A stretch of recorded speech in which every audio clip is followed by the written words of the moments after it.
ئەنجامدانی ڕیفراندۆم لە هەرێمی کوردستان و سربەخۆیی دەوڵەتی کوردی ئەو قسانن سیاسیەکان دەیکەن و هاوڵاتیان ئاواتی بۆ دەخوازن کەچی تا ئێستا نەقسەی سیاسیەکان و نەئاواتی هاوڵاتیانی کوردستانیش نەهاتۆتە دی.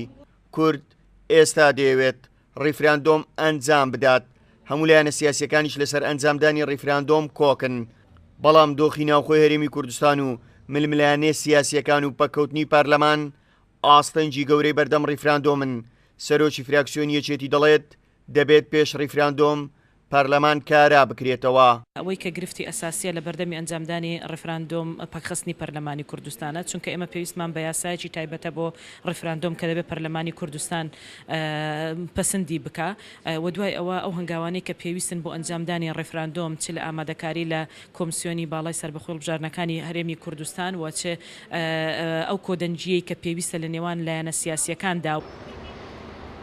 دۆخی هەرێمی کوردستان بۆ چەند مانجێک دەچێت چەق بەستووە، ململانی بەشێک لە حیزبەکان زۆربەی سنوورەکانی تێپەڕاندووە، پەرلەمان پەخراوان ناتوانێت کارەکانی ئەنجامدات.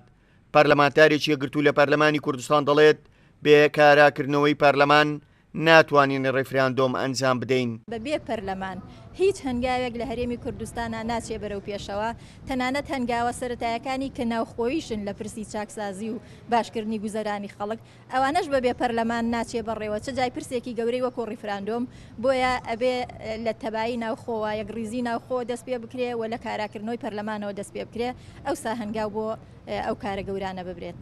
لە ماوەی ڕابردوو لە هەموو کۆبوونەوەی لایەنە سیاسیەکانی هەرێمی کوردستان بەردەوام باس لە ئەنجامدانی ڕیفراندۆم دەکرێت.